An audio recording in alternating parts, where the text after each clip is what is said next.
Assalamualaikum warahmatullahi wabarakatuh. Ketemu lagi dengan saya Ibu Jamila Tanjung dalam pembelajaran secara online. Adapun materi kita adalah indeks harga dan inflasi. Kompetensi dasar 3-4 menganalisis indeks harga dan inflasi. 4-4 menyajikan analisis indeks harga dan inflasi. Adapun dalam materi ini saya hanya membahas mengenai indeks harga. Dalam kehidupan sehari-hari, kita tentu tidak asing lagi dengan kata harga. Harga itu dapat diartikan sebagai jumlah uang atau alat tukar lain yang harus dibayarkan untuk produk ataupun jasa. Harga dapat juga berarti nilai dari sebuah barang ataupun jasa. Misalnya, ketika kita mengunjungi sebuah toko, di dalam toko itu pasti barang tersebut memiliki nilai jual atau harga nilai. Yang ternyata setelah kita amati, harga ini tidak sama dari waktu ke waktu. Misalnya saja harga beras. Harga beras ini pada saat ini tidak akan sama dengan harga 5 tahun yang akan datang, apalagi dibandingkan dengan harga beras 5 tahun yang lalu. Itu tidak sama. Perubahan harga beras itu dicatat serta dihitung harga rata-ratanya yang disebut dengan indeks harga. Indeks harga akan digunakan nanti sebagai alat ukur serta petunjuk bagi perekonomian negara. Di Indonesia pencatatan ini dilakukan oleh Badan Pusat Statistik atau BPJS. Kesimpulannya, indeks harga itu adalah perbandingan antara harga rata-rata suatu barang dalam tahun yang dihitung dan harga rata-rata untuk tahun dasar. Tujuan harga indeks: pertama, memberikan masukan kepada pemerintah dalam menetapkan kebijakan ekonomi fiskal dan moneter di masa yang akan datang. Itu fiskal mengenai perpajakan, sedangkan moneter itu mengenai keuangan negara. Kemudian yang kedua, mengetahui faktor-faktor yang menyebabkan kemajuan dan kemakmuran ekonomi. Yang ketiga, mengukur tingkat kemajuan ekonomi masa sekarang dan masa sebelumnya. Yang keempat, menggambarkan perubahan harga barang-barang dan jasa pada periode tertentu. Dan terakhir, menghitung tingkat inflasi. Seterusnya, macam-macam indeks harga. Yang pertama, indeks harga konsumsi (IHK). Indeks harga yang mengukur perubahan yang terjadi pada harga eceran barang dan jasa yang dibutuhkan konsumen dari waktu ke waktu. Indeks harga konsumen dihitung oleh Badan Pusat Statistik atau BPS.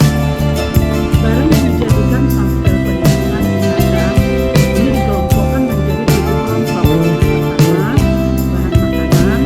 Yang kedua, perumahan. Ketiga, tanggal. Keempat, kesehatan. Kelima, pendidikan.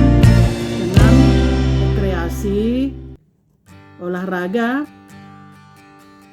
dan transportasi. Yang ketujuh, komunikasi.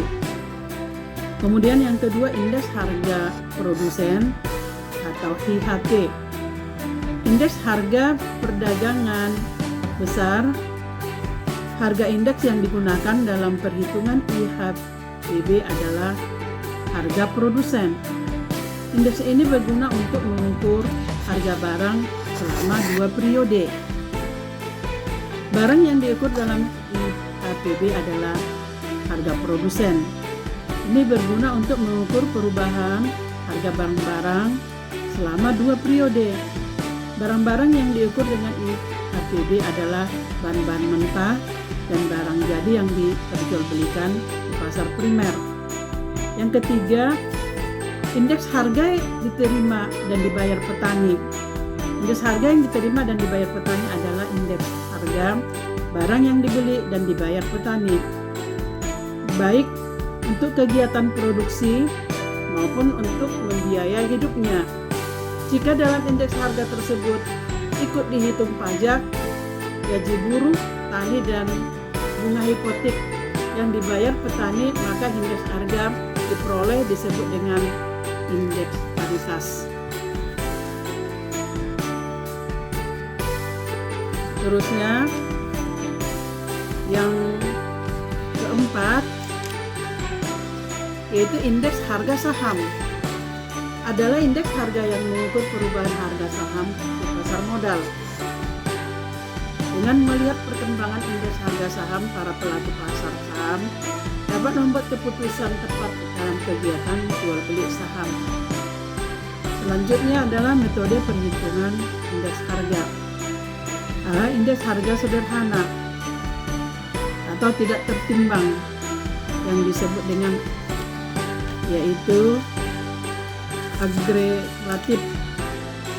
Metode perhitungan indeks harga metode tidak tertimbang atau agregatif sederhana dengan rumus indeks harga sama dengan sigma PN per sigma PO dikali 100%.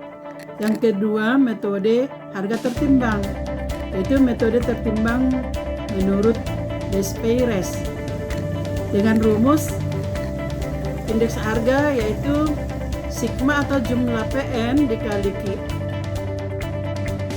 per sigma PO dikali QO dikali 100%. Yang seterusnya metode fase yaitu indeks harga sigma PN dikali QN per sigma PO dikali QN dikali 100%. Dengan keterangan PN sama dengan harga pada tahun yang dicari, PO harga pada tahun dasar, QN jumlah barang pada tahun yang dicari, QO jumlah barang pada tahun dasar. Nah, demikianlah mengenai indeks harga. Semoga siswa dapat memahaminya, dan apabila ada tugas di GCR agar dikerjakan. Nanti lihat tugasnya pada saat tugas online. Saya sudahi dengan wabillahi taufiq wal hidayah. Wassalamualaikum warahmatullahi wabarakatuh.